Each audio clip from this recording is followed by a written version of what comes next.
Hello, hello, hello. Welcome to Will Radio, part 28, a move and a new challenge. So if you want to see what or hear what the new challenge is, feel free to skip towards the end. I'll talk about some things since I haven't had an update for a while. But yeah, just going to give a general update. And I do have a new challenge I'm going to announce, and a challenge for myself. And part of being a good challenge is to announce it publicly to kind of keep me honest and to put some, forcing function pressure on myself. So let's see, today's September 15th, 2025, and it's been almost 3 months since my last video. In that time, I've moved. A bunch of other things have happened, but in general good things have happened. I didn't have my fancy microphone or boom arm or things like that for a while, and so that was one reason I didn't make a video. But it's like, I think having a break was probably good. Every once in a while, taking a break from whatever I'm doing and just thinking about it a bit, I think is helpful and healthy. I had been making a series called B to GMK, which is, it was based on, StarCraft series, which is bronze to grandmaster. And so this is like the mini Kenran version, right? So talking about,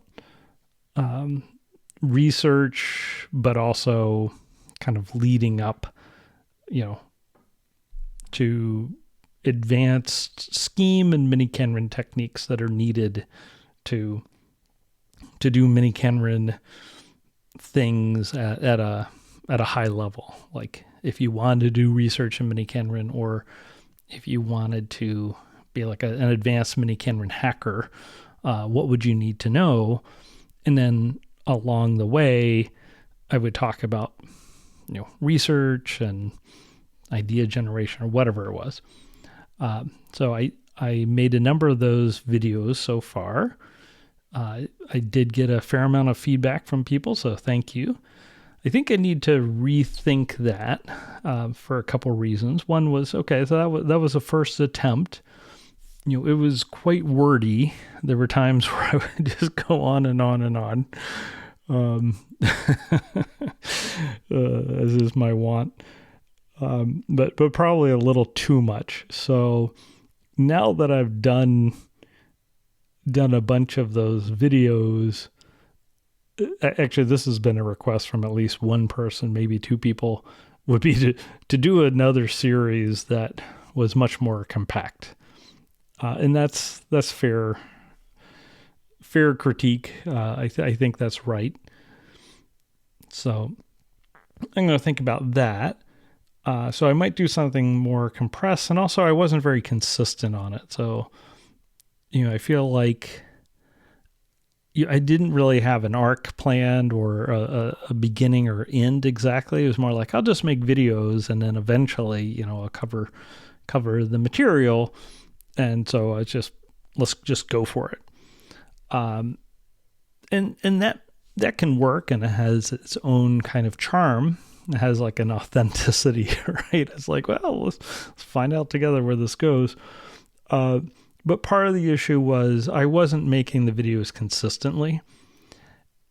And so it'd be like, oh, I haven't made a video for 3 weeks. Now I've got to go back and watch these videos to see, what was I even talking about? Like, what is the homework I'm giving people and so forth. So I think if I were to do something like this again, it would have a definitive end, and it would be much more compressed. There'd be more of a plan to it, and I would try to execute it sort of more consistently. And I said, okay, well, I'm going to have one video per week or 2 videos per week or whatever it was. But, try to keep it, or even, 1 video a day if I really want to do it intensely. But the point is, going long periods of time without making a video, I found actually was a problem for me making videos. So anyway, it was a fun experiment, but I did also notice that at some point it's like, okay, this could become like an arbitrarily big task, and I'm not exactly sure where I'm going. This probably more okay if I'm making videos like 2 or 3 a week, but if I'm making the occasional video every 3 weeks, that's I think an issue. So anyway, so I have been thinking about that some. I'm not sure if I will continue this series at all, but I might reboot it at some point, or something along those lines. So one of the things I've been doing, and one of the reasons I haven't made a video, is I have been trying to concentrate on writing. So anyone who's been following this for a while, or this channel for a while, knows that I've got this ongoing challenge to try to become more writerly, to write more and to write books on my own and to finish them. I mean, I don't think I have a single paper that's just me, and I don't have any books that are just me. Oh, okay, so I do have a dissertation. Okay, but a lot of that material came out of papers. I didn't just staple papers together. I did a lot of writing for my dissertation, but it is true that I've found it very helpful to have the motive force of other people. And one of the things I want to train myself to do is to be able to write on my own and to finish things, and to be able to do things that are bigger, like book length. So over time, as I've gotten sort of more serious about that, I have cut back on my other hobbies. If you remember, was it January of this year? I don't even know, I lost count. I had like 17 different hobbies I was trying to do at the same time. It's like, hey, I'll learn ancient Egyptian, which I've tried learning multiple times, like Middle Egyptian. But I'll also learn French and German at the same time so that I can read the French and German textbooks while I'm learning Japanese, while I'm, doing FPGA stuff and retro computing and writing a dozen books and, on and on. I was, trying to do everything at once. And that was actually a very interesting experiment. It was kind of ridiculous, as most of my experiments are, and maybe my lifestyle is ridiculous in the same way. But I did learn a lot from doing that. And so, and I didn't just learn, it's hard to get away with that and actually make progress on anything. I had other things like, I actually can do multiple things in a day, provided I've got stopwatches and I'm willing to, stay up later. Or, it's sort of like when I was doing the 1,024 video challenge, the KiloTube challenge, is like you wake up in the morning and it's like, okay, you got to do 3 or 4 videos today. So how are you going to fit that in with work and family and friends and everything else, with life? You can't drop those things. So how do you do it? Making videos wasn't my full-time job. It wasn't my job at all. This is just something I challenged myself to do. And that set of constraints actually led to a lot of interesting things, including the Will Radio. It's like, I gotta make 4 videos today. What am I gonna make a video on? I think one day I made at least 6 videos. It's like, well, what do I do? How about Will Radio? I'll make that up. So I've been trying to concentrate on writing much more. And so, I do. I currently am under austerity measures with my hobbies. Like, I've stopped playing StarCraft 1 or 2. I've stopped making music. I've stopped studying Japanese. Almost everything. For the most part, Today was a bad day, but for the most part, I've cut back on YouTube. Yes, I'll watch Artosis Cast. I'd even stopped watching Artosis Cast for a while. I was like, I can get in a daily Artosis Cast. I think that's kind of fun. But I've been, trying to be more mindful about it. So if I'm tired or, instead of going to YouTube or whatever, I will, try to take a nap or at least kind of lay down and think about things. Okay, what do I next want to do? And also, with my phone, if I have my phone, instead of like, hey, I'll go to the internet or I'll go browse something, go to Hacker News or something. Like Hacker News, I've basically stopped going to. Instead of going to Hacker News, I'm going to Apple Books and reading. And I've set the daily reading timer goal thingy on my Apple Books to be an hour a day. And I usually hit that.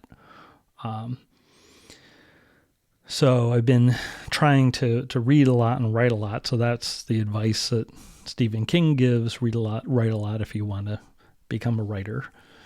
And, I have been reading a fair amount. I got up to 8 hours in one day for a book called To the Success of Our Hopeless Cause, which is about Soviet dissidents in the 1960s, 70s, 80s. It's a fascinating book. It's fairly long. I think the paper version's a little over 800 books. 800 pages. But I'm, going through it, and so I just tried to test myself. Like, how long can I get in a day?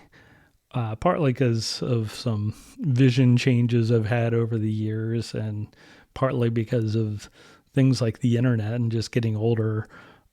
There's been a part of me that was afraid, I just can't do concentrated reading or reading for pleasure in the same way that I used to be able to. Like, when I was a kid, I read, and so I was just a voracious reader. It's not that I don't read anything, but the sorts of like reading all the time was something that I hadn't done for a while. Like in grad school, for example, it was hard for me to do that to the same extent as I had before. But I got up to 8 hours in one day for that book, and I was enjoying it. I could have kept going. I probably could have done another 8 hours, but I had other stuff to do that day. It's like, okay, so I can read these books for pleasure. I've been having a lot of fun with those. I've been reading a lot of books on writing. I even have a book on reading. I've been reading a lot. As far as writing a lot, I've been like pre-writing a lot. I'll talk about that in a little bit, but that's what I've been trying to concentrate on. And over the weeks, I have just been paring back other things. Maybe pared it back a little too much, or I could still pare back more, depending on your philosophy. I know some people who are just like super, super focused, or like Isaac Asimov would say, one of his quotes apparently was, I write when I'm not doing anything else, and I don't like doing anything else, right?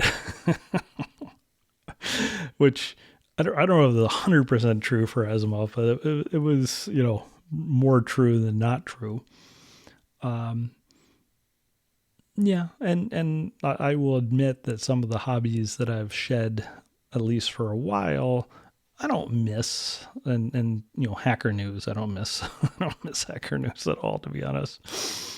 So there are some things that are okay, and I don't have to spend all this time on YouTube, for example. YouTube's my great time sink if I'm not really careful. But anyway, so I've really been focusing on trying to do the writerly thing, and I have been reading, quite consistently. You can always read more, but I am reading at least an hour a day, almost every day, and sometimes more. Sometimes considerably more. So that's good. The writing, not so much. And that's going to tie into the challenge at the end. I've also been thinking about and playing around with time management. So Dr. Ken Atchity has some interviews with Film Courage, YouTube channel Film Courage, and he also has some books. One is called A Writer's Time, and I like a lot of what he says. I'm not sure I fully understand all of his thoughts and advice, but I've gone back to them over and over again. One thing he says that actually from a programming standpoint, I now think about this in terms of like streams in Mini Kenrin. Time is finite, work is infinite. So one of the things he says, which I really like, is, the reward for doing bad work is more work. The reward for doing good work is more work, right? And he thinks that a lot of people have this backwards. They think that work is finite and that time is infinite, but it's the opposite. And he said that he had told his son, "Oh, okay, I'm going to get to that as soon as I catch up." And his son said, "Dad, you're never going to catch up." And he's like, "That's true, right?" Catching up isn't a thing because you can just pull on the work stream forever, right? So you don't want to do like a depth first search or something like that. So you can't manage work because it's infinite. You can only manage time is his philosophy, and it's sort of the way I think about it is like, yeah, you've got these streams, like sort of like a Mini Kenrin, that could be infinite, or some of them may be finite but huge. Some of them may be finite, but in any case, you can't just pull on an arbitrary work stream and hope that that's going to eventually finish, because the reward for for work is more work. So instead, you have to manage your time. And he has some other sayings and philosophy that I like. One of the things he said is, at some point when he thought about this, I think when he was maybe beginning college or around that time period, he decided that there was this notion of time that was the time everyone has, right? Like here's a clock and it's 4 o'clock and it's noon and it's time for lunch or whatever. It's time to do this thing. And so he calls that the world's time. And he said that he decided he wasn't going to live his life according to the world's time. He was going to live his life according to his time. So he stopped wearing a stopwatch and he stopped wearing a wristwatch, and he started using a stopwatch, because he wanted to know how long he was spending on something, and also to time bound it, right? This is like a depth limited search. You could think of it that something like that is like, okay, I'm going to spend, an hour and a half on this task of stopwatch time. And when that's done, then I'm going to move on to something else, right? But I want to put in my hour and a half on it. So I thought that was interesting. And apparently he has stopwatches laying all around for different things. He also says productive people have a love affair with time, which is a great saying. I've been thinking about that a lot. And he also says that productive people know how long things take. And I'm notorious about this. I really am not good at knowing, sort of keeping track of time or the passage of time or how long I have until some event. So I've been starting to keep track of this, like the book I've been reading, that 816 page book, whatever it is in physical form. I have calculated that that's a 30-hour book for me at my reading pace. So, the cumulative time it'll take is about 30 hours. I mean, maybe it's 31 or 29 hours, but it's not going to be 40 hours and it's not going to be 20 hours. So it's a 30-hour book, and, I can decide to spend 16 hours in a day reading it if I want to, or I could read it, an hour a day or half an hour a day or whatever. But I know how long things take. And I have met some very productive people who have this sense. they can take on a really big task and they've already broken it down. They know it's like, oh yeah, I've been observing, I have my own sort of statistics on how long it takes me to do the subtasks, and I can predict that I will finish this, around mid-November or whatever it is. The first time I heard that was like, oh wow, it's kind of shocking. But I think that's the sort of thing Atchity's talking about. He also said that as far as the world's time, sometimes you have to deal with the world's time, like you have a meeting with someone or whatever, you have to synchronize with someone else. Well, that's fine. But when he's doing his own work, he's on stopwatch time. And this reminds me of John Carmack as a programmer. I don't know if he still does this, but supposedly when he was working at id, when he was programming, what he would do is he would play a CD and he would stop the CD if he had to go to the bathroom or was interrupted, and he would count how many times the CD played. He knew how long the CD was, and that was like how many hours he had spent programming. So, or doing whatever his task was. So that was kind of his stopwatch. Like he didn't actually have a stopwatch, I guess, but it was the same sort of idea. So anyway, I think that's very interesting. Those things are interesting. So I've set the Apple Books timer. So 60 minutes a day is my goal. Usually hit it.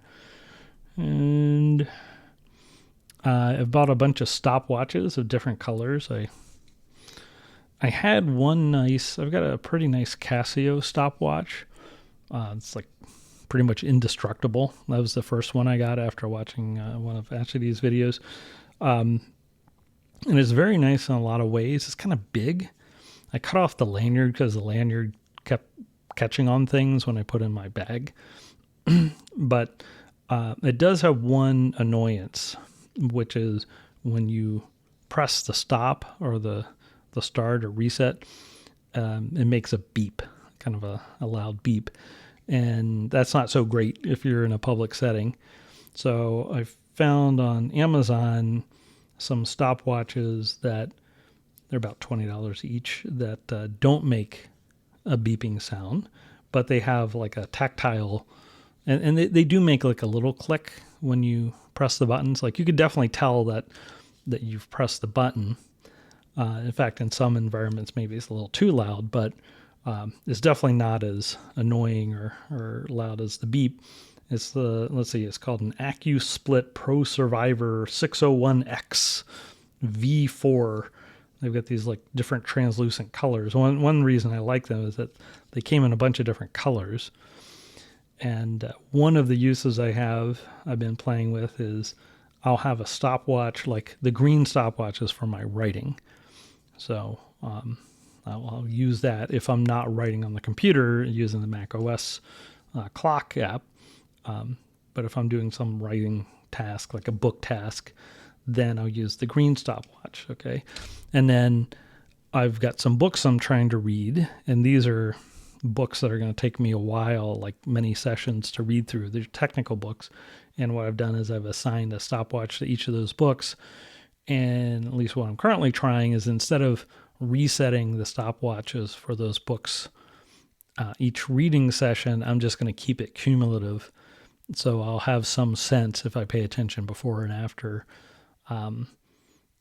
I'll have some sense of, how long I've spent on that book, and it'll help me try to figure out how long things take. So, it's me working on my sense of how long things take. What else? Oh yeah. So, I don't have the world's greatest eyesight. So one of the things that drives me up the wall is if I'm reading something like a PDF that's like a white background, black text on white background on a monitor, that white just kind of blasts me, and I have trouble with the contrast and all that. So the Mac OS preview app doesn't seem to have like a dark mode for inverting the colors of a PDF. I know there are some viewers that have that. But I sort of took my trouble reading the PDFs. Like if I'm writing a book and I'm generating PDFs, it was a lot of eye strain to try to read it on the screen, even under dark mode. So that was like an impetus for me to set up a special account, another account on this laptop using the fast user account switching on Mac OS. So I can switch between accounts. Like, let's see. Yeah, you can see, hopefully, you can see there's a Will Writing account. So I'm logged into my main account, but there's also a writing account, which I won't switch to because I might cut off the video. But in any case, the other account, I have it set up specifically for writing, and I don't have any distractions. I do have some music that I use for writing, try to concentrate, especially if I'm like in a cafe or something. I do find the listening to the music can help me concentrate sometimes. But otherwise, it doesn't have any distractions. I don't have any games set up, and I don't log into anything in terms of online services or whatever. So that's really just for writing. And I have, instead of dark mode, I've got it set up with light mode, but then under accessibility options, there's an invert colors option. So it's light mode with colors inverted, which is kind of like a dark mode, but it means that under preview, the white and black are switched. So if you look at a PDF now, it's white text on black background, which I find much easier to read for long periods of time, much less eye strain. My Emacs color scheme gets messed up by that, so I had to switch to a light color scheme, which ends up being like a dark color scheme. So like everything's reversed, right? But anyway, I've actually liked it, and it has like a totally different look. Everything is so different looking that if someone walked by, they probably wouldn't even recognize it as Mac OS. They'd be like, "What in the world are you? What are you using?" It looks like really wild. But it also is kind of like, okay, I'm in white. I'm in writing mode now, right? I'm in like this totally bizarro environment, sort of like the George R.R. Martin uses. Was it WordStar 4.1 under MS-DOS? It's kind of like that, a totally different environment. Okay, so for the writing music, I've been listening to Rush. I love Bytor and the Snow Dog, for example, or Xanadu, Big Money, Body Electric. Those are a few songs I like writing to.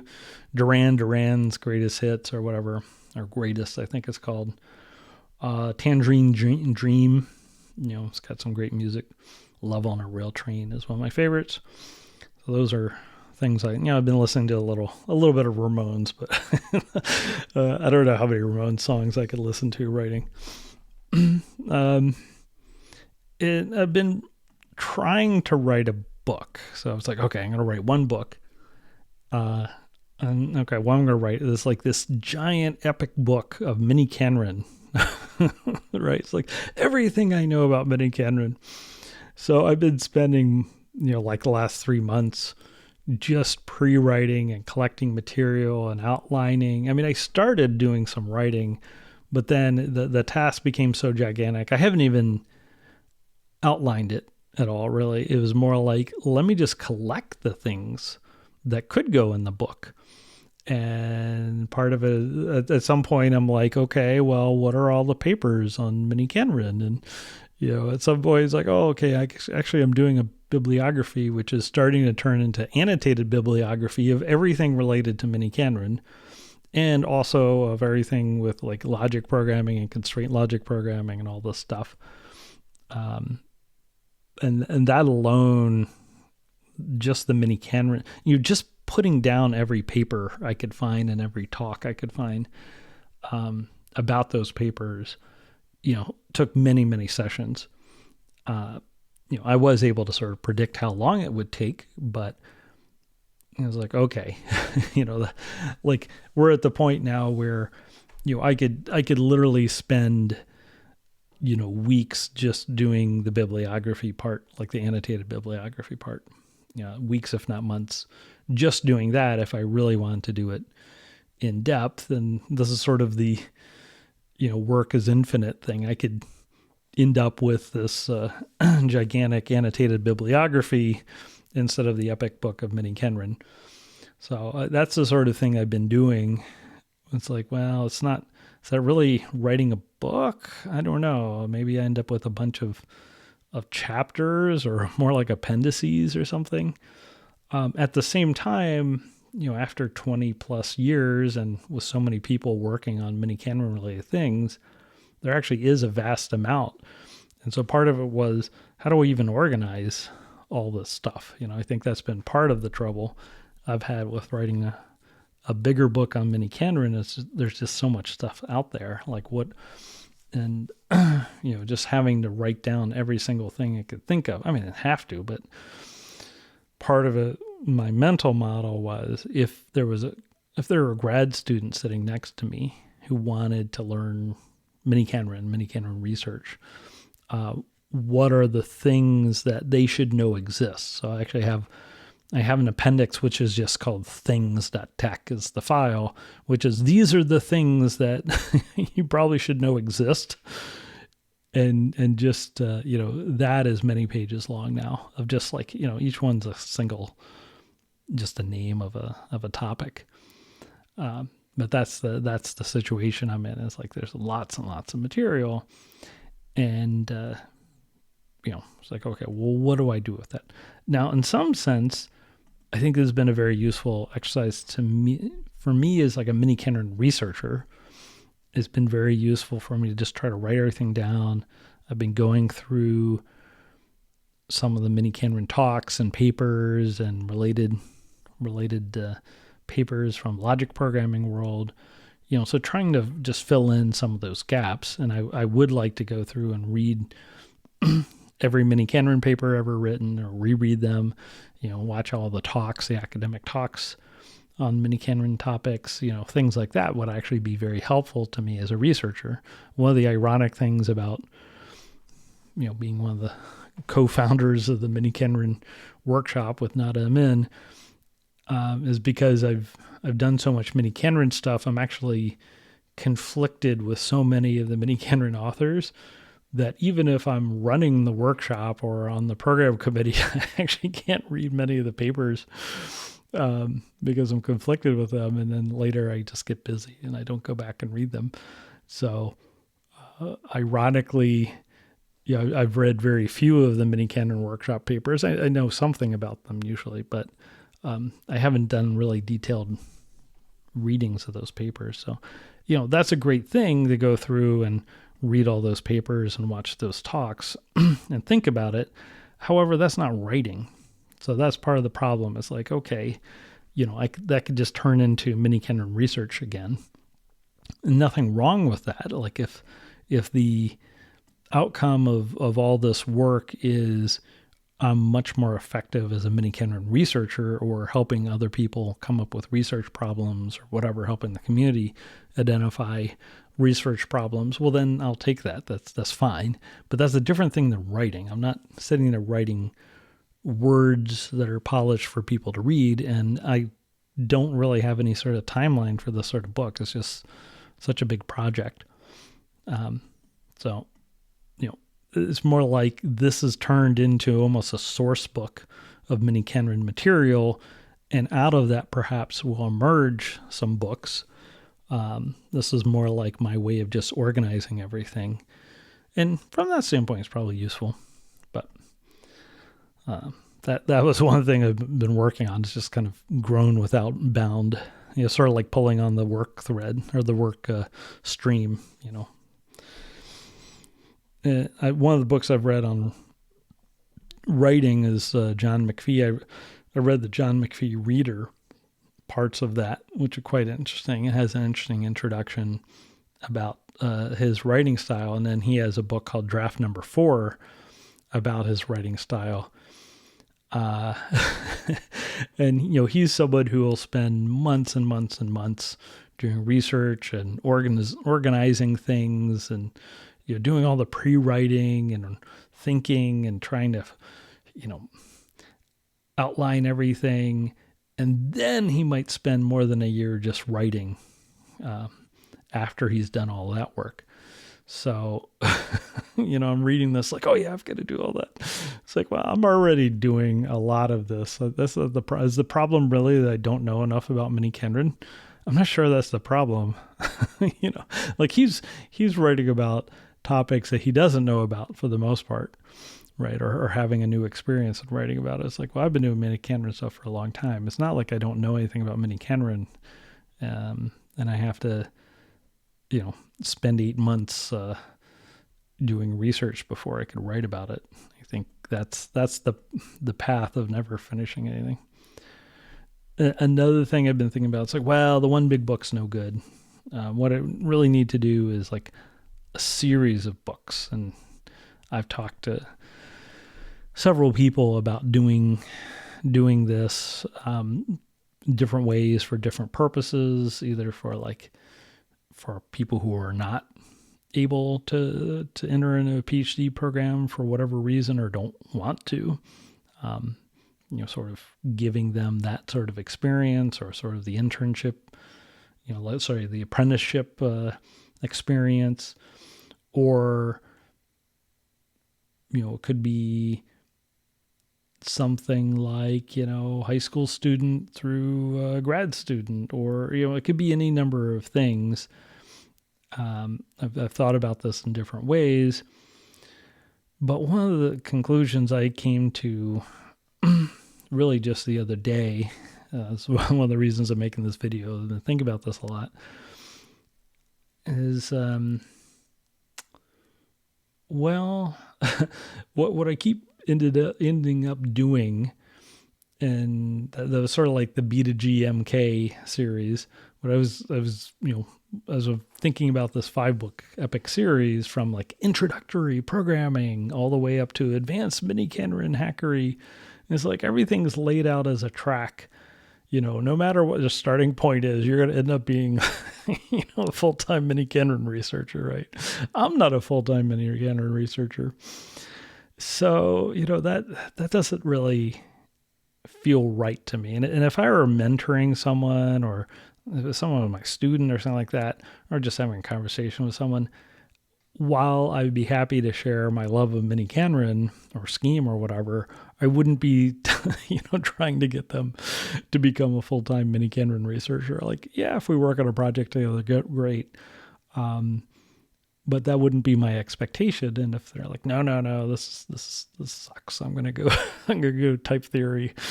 I'm gonna do dependent type theory in Agda. It's like, oh, that's fine, and no problem. That's cool too, right? So I think that's part of the problem with these book series, is that they're every time I was like thinking about, it's like, okay, how do I get them to Minnie Kendrin relational interpreter? It's like, well, maybe I just need to like relax a little bit and chill out. Like that's not the only thing I'm interested in. And that's not how I got there, right? Like I had done a ton of programming before I came to Minnie Kendrin land, and it took a long time for me to get into the Minnie Kendrin stuff. I mean, Minnie Kendrin didn't exist when I started, but you know what I mean? And a lot of the interesting connections in the Minnie Kendrin research world, came from people bringing things from outside of the Minnie Kendrin or logic community. So like OCaml and the OCaml environment, stuff like that, but also like the applications and so forth. So, is that really right? Even if I could pull it off, is it right or desirable for me to try to turn everyone into a Minnie Kendrin researcher? Is that the point of every series? Doesn't make sense. I just don't think that's right. So one of the things I was thinking is like, well, what would I actually do in person? I wouldn't do that in person. I wouldn't do that to you. Okay. Now, if you say, oh yeah, I'm really interested in Minnie Kendrin, I learn more about it, it's like, fine. Yeah, sure. I'll show you stuff. But at that point, that's probably not the epic 5-book series. You've probably already done a lot of programming, right? So, but I don't think it'd be right to try to take someone who is new to programming. It's like, okay, I'm going to turn you into a Minnie Kendrin expert. This shouldn't be the point of it. And one of the things I was thinking about, and I actually started writing this down on a legal pad and was filling up pages of stuff, just writing down ideas. There's this Papers We Love work series of meetups, and they at least had some in-person events, I think co-located Strange Loop and stuff like that. And I gave a talk there on the most beautiful program ever written. And so Papers We Love is all about talking about a paper that was influential to you. And of course, to be fair, the reason that the paper was cool was it had an idea or an implementation or a technique, right? I don't actually like papers. I mean, I write papers and I read papers. I don't like most papers. Like I like maybe, at most 5% of papers, scientific papers. I think they're usually not very well written, or they're written in a certain style that I find obfuscates things, or they make claims that I think are grandiose. But I really like ideas. Ideas excite me. And so, instead of reading a paper, my idea of a great time would be like Dan Friedman on a blackboard explaining an idea to me, right? So that was the fun part about grad school. It's like, okay, once I understood the idea, the basics of it, then sure, go read the paper. But the papers themselves, I've rarely found exciting. But I love ideas, and I've collected a bunch of ideas over the many years from every field I can think of, many of them in programming languages and logic and stuff like that. So the ideas I love, or the ideas that give me orthosis nerd chills, that's something I could write about, or certainly that's actually what I really enjoy from, say, teaching, a programming class, or mentoring someone, or working with someone who's interested in the sorts of, computer sciencey programming languages or whatever.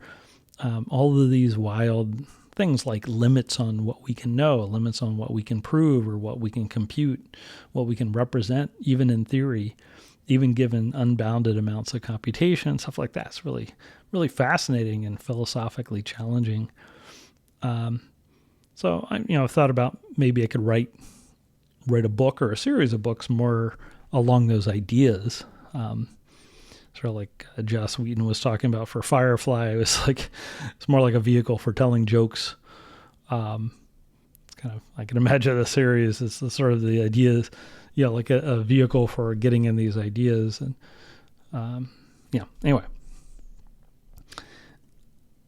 And, as always, I've been thinking about writing, and I'm blocked on getting these books, finishing a book on my own. So I've been thinking about getting unblocked and things that I've done where I eventually got unblocked. Climbing, it took me many times actually. Many attempts at climbing before I really started to make progress, like over quite a few years with different groups of people. And, so it wasn't like, oh yeah, I just found a great climbing partner and went to a climbing gym and it was all great. And it was just, no, it's like I found a book by Royal Robbins, basic rock craft and advanced rock craft about climbing, big wall climbing in Yosemite. And, I started trying to climb the walls of the dorm in my sneakers, and that didn't work well. And, then I met up with a group of people who were climbing. I went climbing for a weekend, but really it was more like they just want to party, and they didn't think so much of their climbing safety. And then I, took an outdoor climbing course with like an outdoor climbing structure. And, I got a little bit there. At least I got some sense of what it was like to, be that high above the ground. And then grad school, I met up with some friends who were climbers, and they got me climbing much more for real. But the first couple of times, like I freaked out once I got like 6 feet off the ground. It really took a long time for me to work up. And then I, got into crack climbing, and that was a whole process. And lead climbing, and then outdoor climbing. It's like.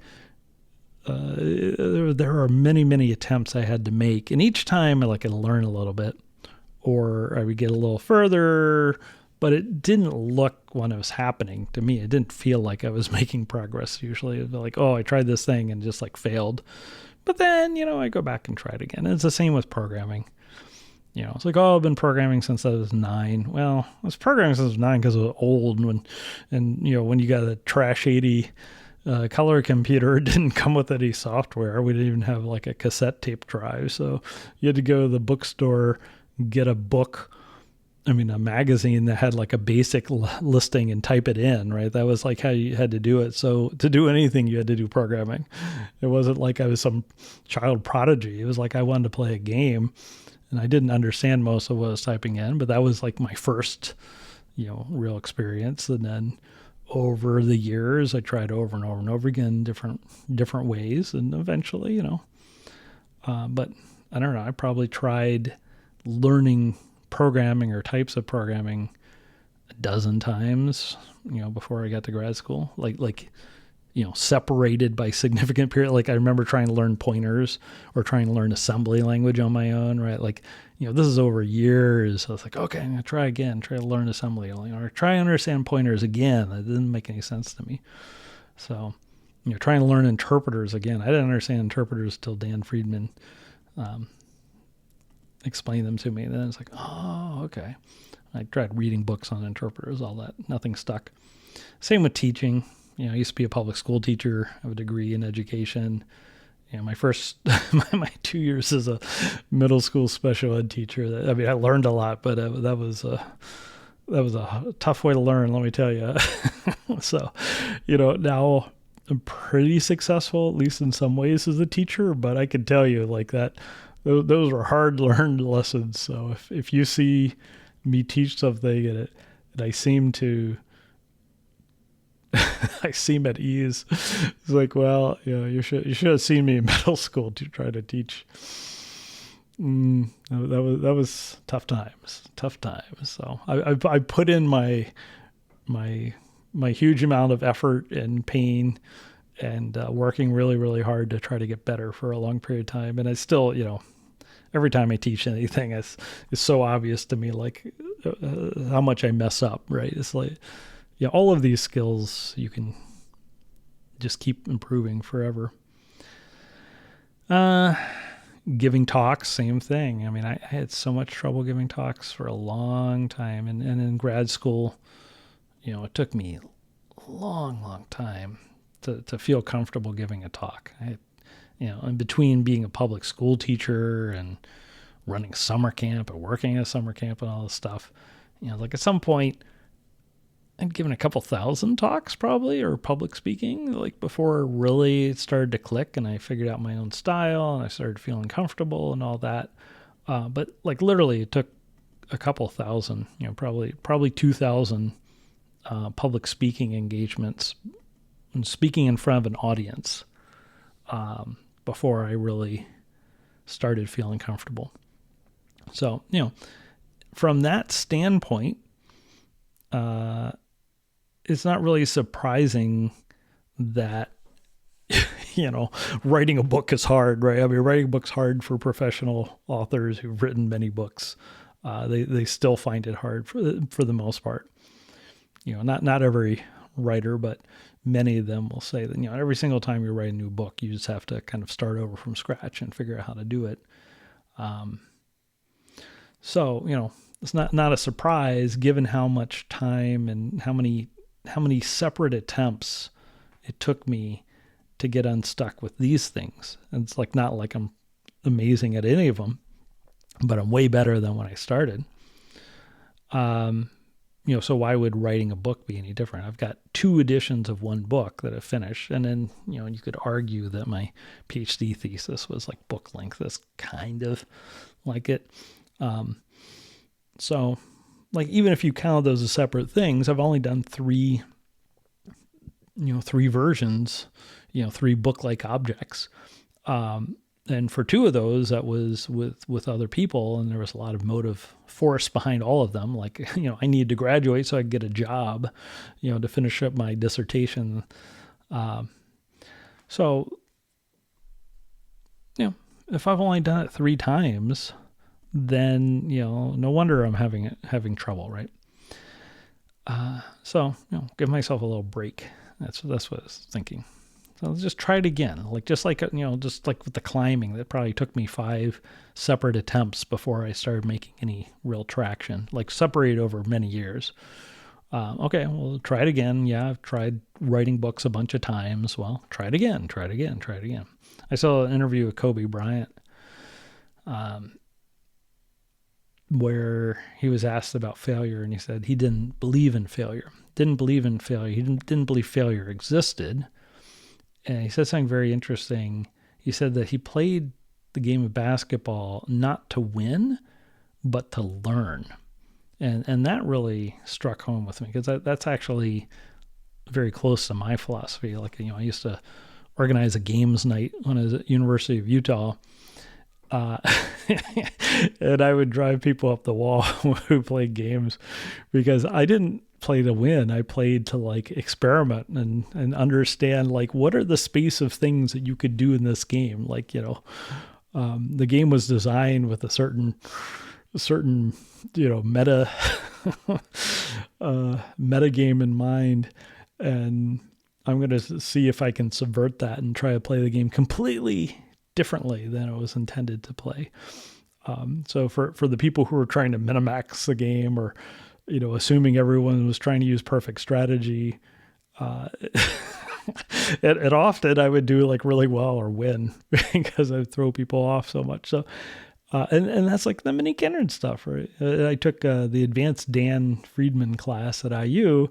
Everyone was using Scheme, so one person used OCaml, and I did everything in mini Kenran. And this is mini Kenran before, faster mini Kenran, before disequality constraints or any of that stuff. Actually, the disequality constraints came from that semester. And so it'd be me hacking late at night, listening to Bytor and a Snow Dog by Rush on loop, trying to figure out how in the world do I take this advanced Scheme program and make it run in mini Kenran backwards, or whatever it was.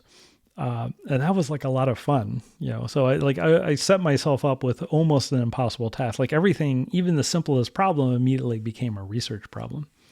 So, I like that perspective. And, for me, having trouble with the writing, but the only real failure would be to give up. That was what Kobe was saying, that the only real failure is to not learn or to give up. So if he lost a game, he would try to learn from it. If he won a game, he'd try to learn from it. But to him, the winning or the losing wasn't so important. It was he learning from it? And if he won the game and didn't learn anything, that wasn't actually that interesting to him, I think. And the same thing to me, if I play standard or write a program the standard way and it just works and I don't learn anything new, well, that, what good is that? So anyway, I think I just need to keep that in mind with the writing, just how many talks I have to give before I figured out how I like to give a talk, or how I like to prepare a talk, or teaching, how long did it take me to figure out my style? It took a long time. So all right. I've had trouble getting a grip on the writing in terms of finishing a book, but I'll just keep working on it. Another thought I had just the other day was, is it really true that I have trouble writing? Is it true that I don't write much and I haven't written much? And it was for a while I was just counting, I got these two editions of a book, got my dissertation, I've got, some papers, and that's it. It's not that much. But I've got a stack of notebooks that's probably taller than I am, of my notes that I've written for many years before I started grad school, about research and my thoughts and what I'm reading or trying to do or whatever. On paper with a pen, I have no trouble writing. I can, just sit there and write for hours and fill up a notebook, no problem. And I've done that for the last, more than 20 years. So in some sense, I don't have any trouble writing at all. Now that's different from finishing a book. Okay. But, part of it is, I think, you know, having something latexized making it look pretty and all that.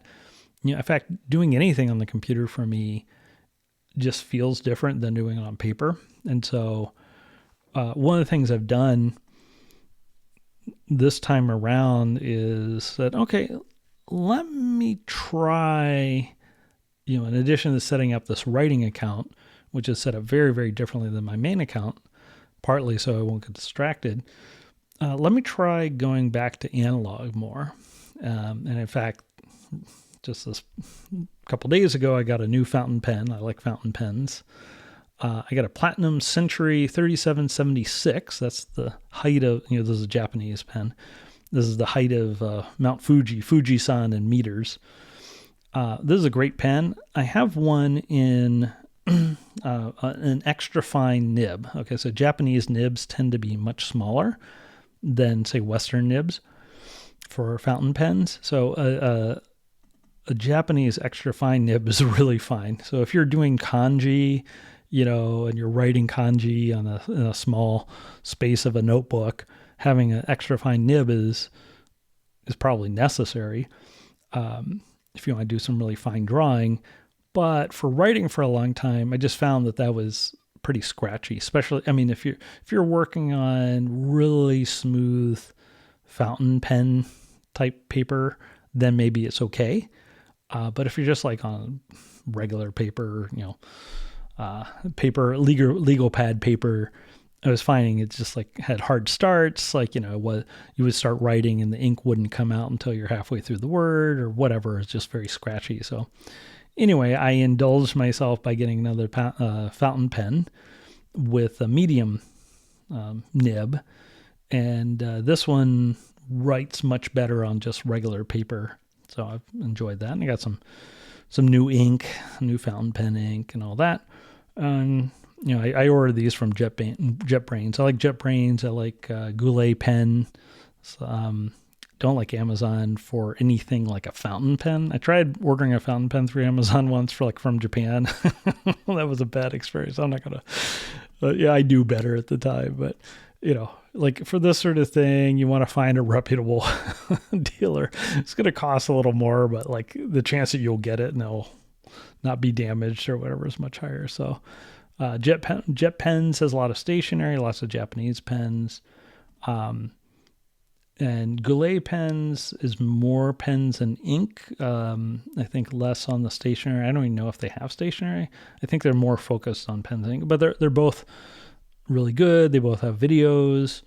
Yeah, so I've gotten pens from both of those. There are other places you can that are reputable. Those are my sort of go-to. So if I'm getting a lot of stationery, Japanese stationery, probably go to Jet Pens.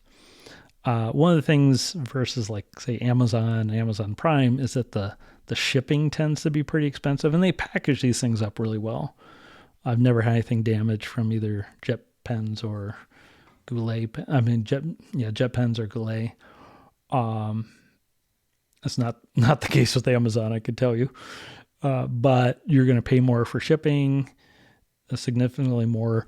So, you know, I try to buy sort of in bulk. So I got this, I don't know how to pronounce it, Japanese notebooks, Menosine, A5 size graph paper notebooks, spiral bound. These things are great. I had a A4 size in the past. It was probably a little too big. This is great for fountain pens. Another type of pen that I don't know how I stumbled into is a Uniball Vision Fine. So now this is like a disposable pen. This is like in some sense, the opposite of a fancy fountain pen. But in some sense, it's not that different because it has special ink that's light fast and waterproof. I use, for anything permanent, I use platinum carbon black ink, which is, you know, light resistant, water resistant, and so forth. You know, I have lots of nice colorful inks. Pilot has a really beautiful line of inks, high-end inks. Those are very water soluble, and if you drop your lap. I mean, if you dropped your notebook in like a puddle or something, forget it. Like it's just, you're not going to be able to read anything. So I go back and forth between like being risk averse and writing everything on nice paper and with effectively archival ink versus, oh yeah, but it looks really pretty if I if I have the purple ink or whatever it is. So I kind of go back and forth. And I also got some just cheap white legal pads because I don't know. I read or watched some video of someone who was writing on legal pads. And I also have these older Midori MD notebooks with like 20% cotton paper, Japanese notebooks. These are also really nice. And I've got a stack of 100% cotton Stratford or whatever artist's paper that I like. So I've got paper and pens everywhere and, fountain pen ink. And I'm just getting to the point where like, I don't care. I don't care if I'm using different notebooks or whatever, as long as I'm just writing. So I'm just trying to embrace the analog and the fun of writing. It's like, it's actually fun writing with a fountain pen like this, especially if you're using nice ink on nice paper. It's just fun to write. So, and it's like very stress-free. I find it like I'm just not worried about it. It's much easier for me to write, especially like I'm not latexing it. It doesn't look like a book, right? It just looks like a bunch of scrap notes. So that's like very liberating. So I think I'm just going to try to focus on doing things on paper more. And I also, so my room is like paper and different types of notebooks, like really nice notebooks, really cheap notebooks, really nice pens, really cheap pens, different types of fountain pen ink, colored stopwatches all over the place. And also I got, and this is the John McPhee thing, I got a cork board and I found some thumbtacks and index cards from before. And, so I've been, he would use this to organize his books and the plot. He would actually plot out the books before he, for a nonfiction story where he was effectively doing reporting, he would come up with the sort of the arc and the structure of the story before he would actually decide like, what story to report on. It was very interesting because he was like, okay, I mean, I want to make it honest and accurate, but I also want to have it literary. So he would figure out like, okay, this structure is more interesting. Okay, so I need, a protagonist and two antagonists if I'm going to do it this way. So let me find, a setup where I can find three real people with a real story that fits that. So I found that interesting. But anyway, I have a cork board that's now full of mini Kenran stuff. And of course, I originally thought it would be for writing my book, and it's turned into mini Kenran research stuff. So, but the paper stuff, there's something about physically being able to lay things out. It's just not the same when you do it electronically, I find. And also, I just don't care about the censor part of me or the perfectionist part of me or however you want to call it, just doesn't kick in. The editor, I should say, the editor part of me doesn't kick in the same way when I'm doing things on paper or with like 3x5 cards and I'm just scrawling stuff on them. It's like, who cares? There's no big deal. Nothing precious, as my friend Toki would say. So I think I just need to figure out, you just keep working on it until I crack the writing thing, like the writing and finishing books. So what I want to do is learn how to write quickly and finish some books, even if the books, suck, even if they're like not good, to me in my sense, like, or if I project that they would not be good. I just want to get some things done, get past that stage. And it's similar to this Go proverb, which I think I've mentioned before, Go saying about, you should lose, and Go advice, lose the first 100 games as quickly as possible when you're learning Go. You just need experience and start seeing patterns, get pattern matching going. like I was saying, I haven't finished enough book-like objects to have experience really. And so I was thinking, I think I should do another challenge for myself. So I had that KiloTube challenge where I was going to make 1,024 videos in a year. And that was both exciting and fun and also like frightening and kind of overwhelming, right? And that was intentional. I was like, okay, I would start off, well, how about I make a video a month? Or how about I make a video a week? Okay, I could do that. How do I make a video, like 3 videos a week? It's like, yeah, I could feasibly do that. It's like, how would I just come up with something completely ridiculous? This is going back to the, Penn Jillette thing where he was going to lose a bunch of weight, and the person he was talking to is like, yeah, you can lose it, but it's going to be really hard. And Penn's like, oh, good, because I can do things that are really hard. Like things that are just like a little bit hard are actually hard to do. But if it's really, really hard, then it sort of becomes a challenge. It becomes like a game. And so the KiloTube challenge was like that right away. It's like, okay, if I say I have to make 1,024 in 1 year, then the whole approach is just different than if you're making 1 or 2 a week. You just have to think about it totally differently. And there's no putting anything off. Like you just have to always be doing it. There's just like you can't postpone it, right? It's like your next video needs to be done and, within the next 3 hours or just not going to hit your count. Now it turns out I was not able to do 1,024. Now part of that, like I was actually on pace to do it. One of the things I've found is, if you're living with other people, making 1,024 videos in a year is actually a big ask of the people you're living around. And even though my living situation's changed and I've moved, that's still probably true. Like I thought, maybe I could try that challenge again. I was like, yeah, I think it'd still probably be hard. But on the other hand, like that didn't really matter because the whole point of the challenge was to get me unstuck, right? To get rid of the, oh yeah, I have to do like 70 takes of every video. It turned into Stanley Kubrick here, or so make someone walk through a door 40 times, do 40 takes of that. So I'm not. I'm just past that, right? So this is the first and I think only take of this video, unless there's some audio problem. It's my first video in 3 months, so if I messed up the audio, I guess I'll have to do it again. But I'm just gonna go with it, so that's fine. So I've gotten over that at this point, and I got to the point where I learned the technical parts. Right, enough where I could do it comfortably, because that was a big thing. When I was only making a video every year, just the technical setup and messing around with the microphone and the boom arm and figuring out the software, and I didn't even know about the audio leveling and all that.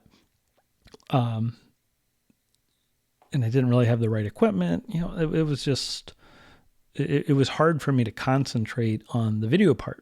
This also, I found a video on YouTube with Jerry Pournelle, who famously, is a famous science fiction writer, but he also wrote a series for, was it Dr. Dobbs? He wrote Chaos Manor series for Dr. Dobbs, and he has some interesting writing advice. But one of the things he said is that, he wrote this famous column, How to Get My Job, that has a lot of interesting writing advice. But in the video, he's saying, I think it takes him, 500,000 to 1 million words before someone gets past the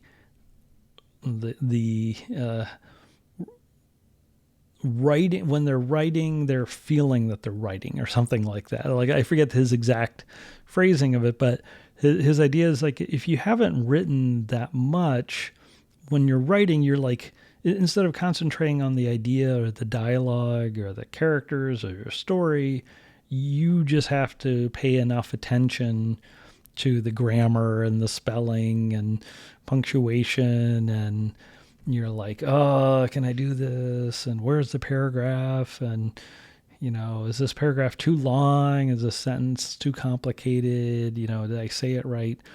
And after 500,000 to 1 million words of cleaned up cleaned up prose, you've basically gotten past that phase. It's sort of like after I did my 100th video or something, I started getting into the rhythm. It's like, okay, well, I know how to do the leveling. I haven't made a video in 3 months, but it's not hard to get back into it. It's like riding a bicycle or something for me at this point.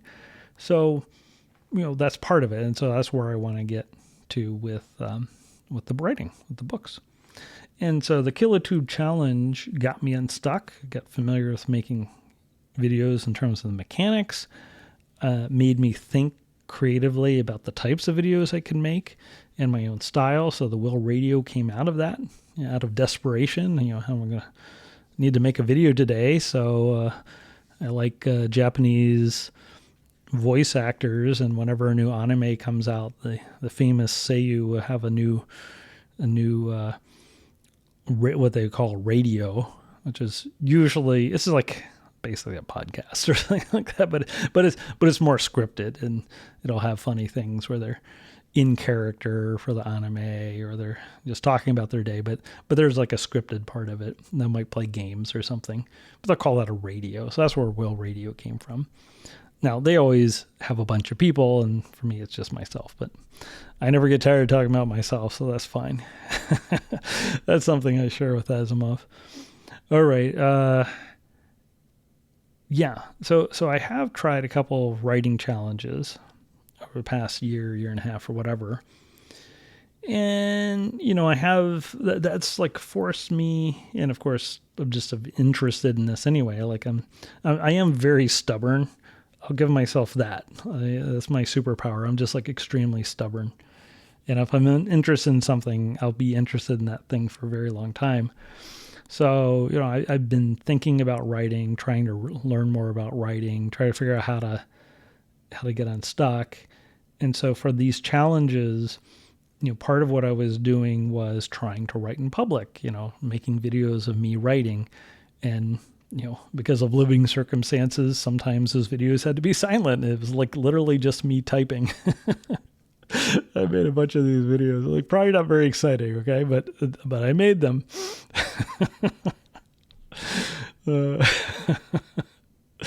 So, and also figuring out that analog seems to be good for me, at least for first drafts, probably. And also I learned that writing in public, because it's like, Harlan Ellison famously would write in public. He would, go to a bookstore and have a typewriter, and people could give him a story suggestion, and he would write up the story, and he would, tape the pages from his typewriter up in the window for people to read the story as they're coming out of the typewriter. And then apparently he would submit those stories for publication. They would often get published. So, that was kind of his way of showing off. But he would also say that, he saw being a writer as just a skill, like being a plumber. And people didn't talk about having, plumbers don't talk about having plumber's block. They can't plumb today because they have plumber's block. So he thought the idea of writing with writers having writer's block was ridiculous. Like, they needed to get better or something, that they were making it too precious. So, I tried to get a little bit of that. It's like, okay, I'll write in public. And I both found that psychologically very different. Mechanically, it was kind of hard because I couldn't just, roll over at night and turn on the lamp and, start scribbling down on my notebook some ideas I just had or something like that. Like if I'm going to record it, try to record a whole book, writing it, then it's got to be on the computer. I've got to have the software set up and all that. So it just, that aspect of it made it awkward. There's a whole bunch of things like that, but I learned a lot from doing this, I think. And also, I started running into repetitive stress issues, which I have run into that a bit more trying to write. And it's made me think a little bit about, that's another reason to go analog. I can write with a fountain pen or a nice ballpoint pen or gel pen or whatever for a long time. But, like a nice fountain pen, I can write for hours without my hand cramping up. And also, I spent a fair amount of time playing around with voice dictation software. It's gotten pretty good now, so I could probably just read drafts. I mean, I've tried this a little bit, reading a draft of something I've written on paper. And at this point, we can get the transcripts. Automatically generated transcripts are good enough that now, just go through and do a cleanup pass and then start editing.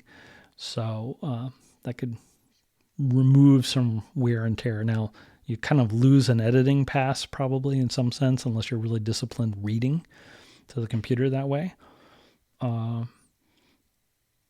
But, figure all those things out. And so, I'm not ready to do Harlan Ellison yet. That's one of the things I figured out. But I'd like to get to the point where I could do that. That'd be cool. So I had sort of two challenges. Maybe these are kind of tied together, but in my mind, they were kind of separate. So one was the 1,000,000-word challenge, because I listened to Pornell's advice, and other writers have said this. You need to write like 1,000,000 words or something like that. So I was like, well, how do I do that? Well, if I write a little over 3,000 words a day, over a year, that's like 1,000,000 words or whatever. So I was like, okay, I'll do a 1,000,000-word challenge. Part of the problem with that is the time scales are kind of tricky. So if you're going to do 1,000,000 words over a year, it's very easy to fall behind and say, well, I'll catch up. I'll catch up on the weekend. I'll write 10,000 words over the weekend or something. And then on the individual day, it's like, well, I better have every day, here's my word count, and I have to hit this. And I know there are plenty of professional writers who are exactly in that spot and who do exactly that. Once again, I don't think I'm there yet. So I found that challenging, and the year time span before I have to hit 1,000,000 words, that's just too long for me to tell if I'm failing or not. I'll get some sense, but how much can I catch up and all that? So I didn't find that very effective. Trying to hit a word count, playing around with word counts, that was useful. This is sort of like trying climbing or trying programming a bunch of times, right? It's like, okay, I know what a word count is. I know what the word counts are for a bunch of famous writers. I've got a feel now for what it's like to write 500 words versus 2,000 words, all that stuff. So, okay, so I know about it now. And I know that that's a technique some writers use, or they'll go by pages instead of by words. They'll say, okay, I want to have 6 pages. I think that was Stephen King wants to have 6 pages a day. They're fairly clean. So I had another challenge, which I think was closer in spirit. Instead of 1,000,000 words, it's the Will Writes Books, which was, I was going to write a book a month, I think it was. And that's I think a reasonable idea, actually. And the challenge I'm going to do and talk about in a minute is very similar. This was also me coming out of that January where I was trying to do 17 hobbies at once. And even though I removed some of the hobbies or cut down on some of them, instead of 17 hobbies, I still had 12 hobbies or something, right? So trying to do a dozen books in a year while I had 12 other hobbies, and I was just trying to get a handle on it, and I was dealing with do I need a special keyboard because I'm going to get carpal tunnel, or all of that stuff. I felt like I got derailed, and once again trying to write in the open and record videos of me writing. I think that caused a lot of issues, and really, it should be, I think in hindsight, the thing I've learned is I'm much better off analog in the beginning. And even for, the books I've worked on and things like that, papers I've worked on, for tricky passages, I would always go analog. I will always go to paper. In fact, I would even do things like write on paper and then take scissors and cut out individual sentences or paragraphs and move them around and, physically lay them out. Those sorts of things I like to do, and I can't do any of that, at least in that way, on a computer, or being on a computer just changes the nature of it right away. But I do like the idea of that challenge. I think how I execute it and everything else going on at that time it was too much. So now I think I'm ready for another challenge that's inspired by these previous challenges. So my challenge / announcement is that I'm going to create the Wills. Okay, this is what I'm talking about. Nothing precious. Will's shovelware book pack. If you're old enough to remember like freeware and shareware and stuff, there were these discs you could buy, or the CDs or whatever the people refer to as shovelware. Right? It's just packed with a bunch of low quality software. You'd spend $10 on your shovelware CD, and you'd try to find one or two pieces of software in there that was worth looking at. So I am going to, over the next 52 weeks, starting from today, Monday, September 15th, 2025. Okay, so over the next year, I'm going to write, finish, and release 17 different books, one every 3 weeks.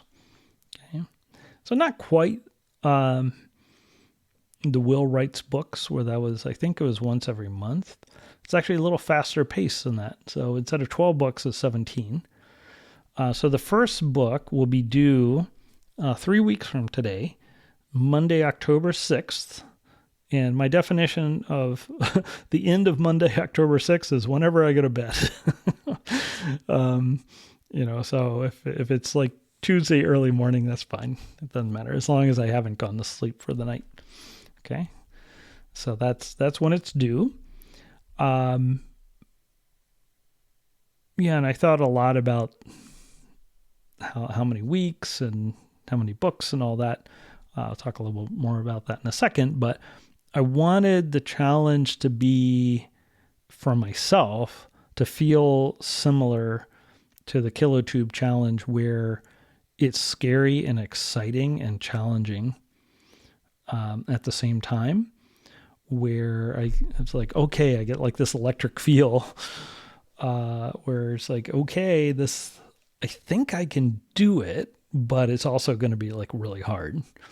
And I think if I pull it off, even if I only end up doing it for like 4 months, and get out like 5 books or something, and something interrupts it and I just can't keep going, I think I will have gotten past certain, mental blocks. And, I would like to do it for a year. Well, we'll see how that works out. Like the KiloTube challenge, once again, the point was to get me unblocked, and it got me unblocked, pretty quickly, actually.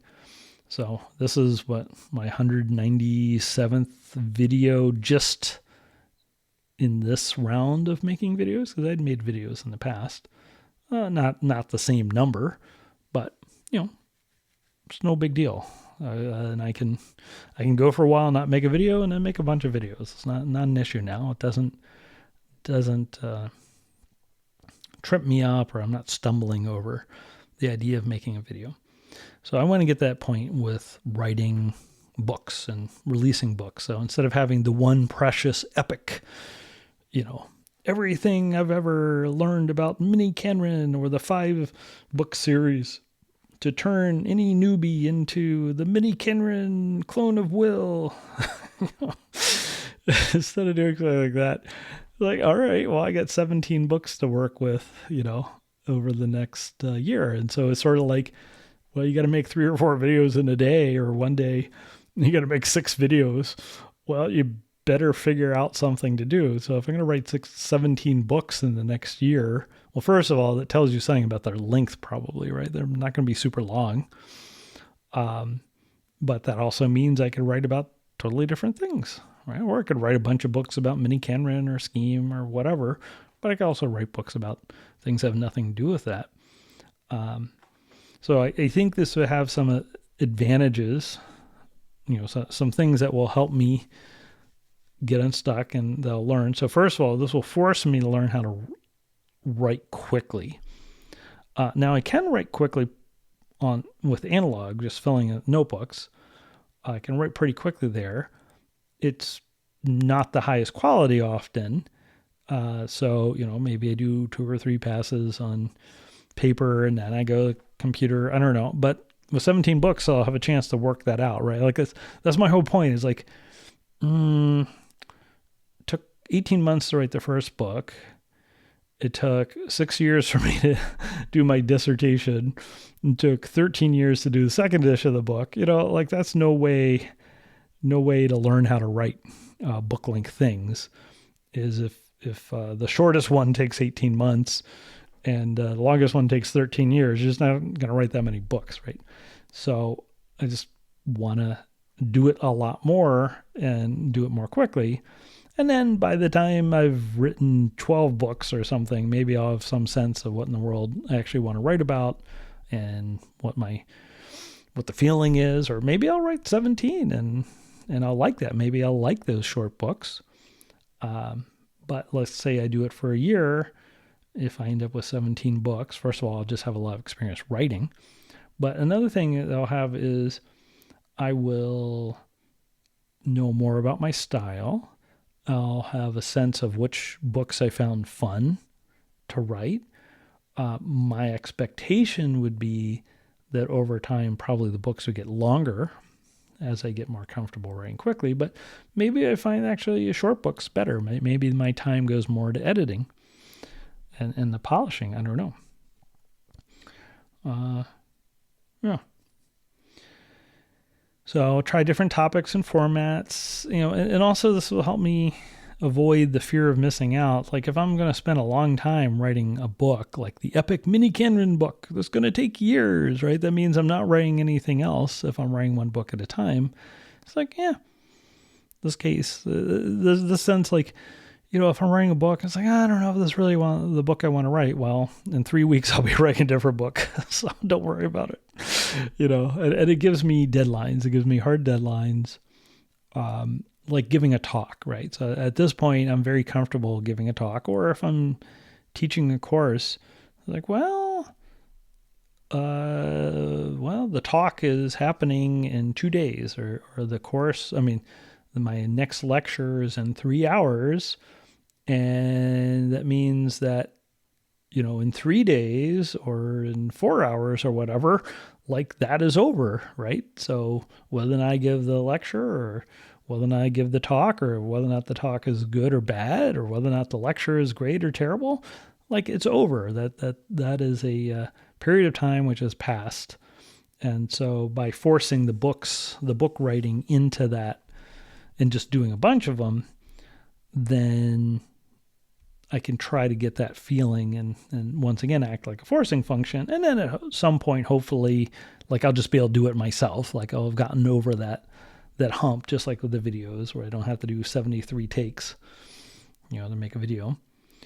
And also, I want to get over this feeling of like not being ready where I just have to keep planning forever, and more outlines and more drafts and, more writing things down and more research. And it's like, go ahead and start writing. As far as the time period, well, I guess for the Will Writes Books challenge, that was 4 weeks per book. 3 weeks feels about right. So 4 weeks lines up with months. And it felt like a little too clean somehow. Like 3 weeks, is kind of off a little bit. And also, instead of 12 books in a year, you get 17. Like 17 just feels like a much bigger number of books than 12. Like 12 is a pretty big number of books to have in a paper, right? Having a year. I was just thinking about how many papers some researchers write these days. 12 books is a lot in a year, But 17 books is like way more, right? That's sort of like the difference between making 3 videos a week and making 3 videos a day is a big difference. And, like 12 books is a lot, but like 17 books in a year, that's the point where it's like someone's going to accuse you of using an LLM to write the books. Yeah, and of course there will be no LLMs involved in writing my books. I'm going to do it all. Like the whole point is I want to learn how to do it. I don't care what an LLM can do. So 3 weeks felt right. It felt like possible. And it also had to be possible while I was doing my work and, not neglecting family and friends and everything else. And then, like I might get sick and get a cold or something, right? Like I still have to be able to do it. So I was thinking, I could do it in a week and do like 52 books. It is possible to write a book in a week. But it probably not to do 52 in a year. I think that would be a lot of wear and tear. There's really no downtime if you're going to do that. And I don't know how you do it working and with family and stuff like that. So that's like too much to do it in a week. And I thought, well, maybe I could do it 6 weeks. I was like, it's too long time period. I think this got to be really fast where I just like can't mess around and I have to get to the point, and just like have to write quickly. I can't mess around. I can't go into all sorts of diversion, if we're going to talk about some topic, I can't write 20 pages about something totally else and then come back because like I'll just run out of time.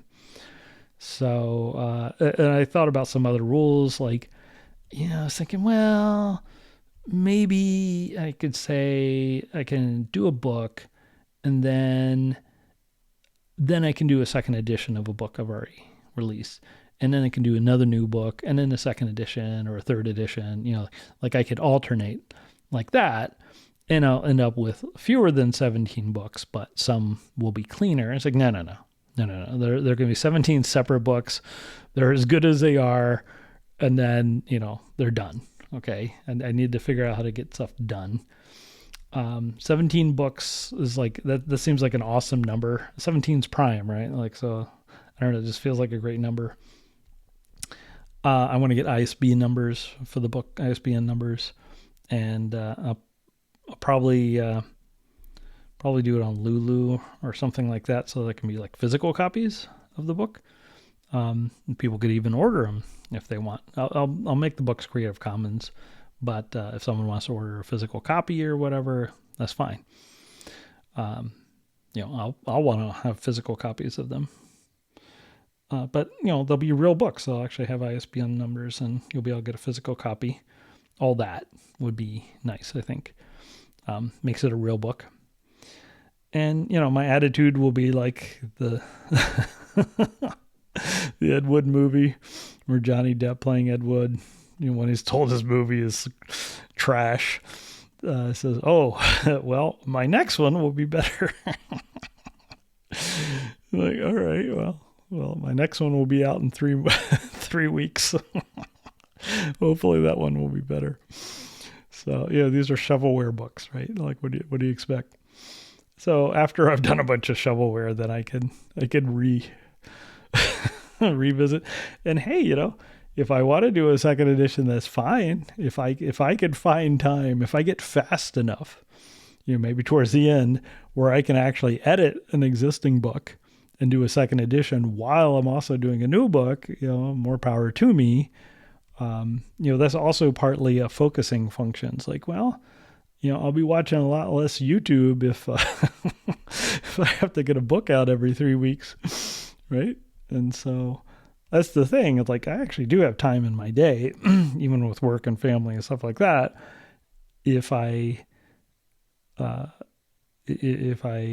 a love affair with time, as kind of Atchity says. So if I have to work quickly, or it's like the kilotube challenge, right? It's like, I'm not going to be watching 4 hours of YouTube every day if I got to get out 4 videos. So, I think that those constraints feel about right. So yeah, I'm not allowed to count a second edition, right, as a separate book. Like these have to be 17 different books. Okay, they have to have like different topics or whatever. I'm going to do the best job I can for each of those books, given the constraints, the time constraints, and I'm working and got family and going to be traveling some, and their life events. I might get sick. Who knows what?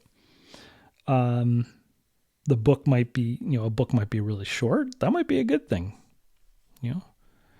Maybe a book is 30 pages long. Well, maybe it doesn't need to be 300 pages. Maybe 30 pages is the right length. Yeah. They'll have some sort of Creative Commons license. I saw for Lulu, you could choose Creative Commons. Like Lulu's got a few different options, and I don't understand them all. I don't know which license they have for Creative Commons. Yeah. Like the big question is like, do you do the non-commercial one, or do you do the one where it's like share alike? Or there are different versions. I'm probably okay with pretty much any version of the Creative Commons licenses, but I probably would. Yeah, I don't know. I have to think about it a little bit, but that's another thing, right? Is like after I get a chance to do it a few different ways. I have a chance to do a few different ways. And I could always re-release the book under a different license if I feel like I've made a mistake. I can re-release it under a less restrictive license if I think it's too restrictive or whatever it is. Yeah.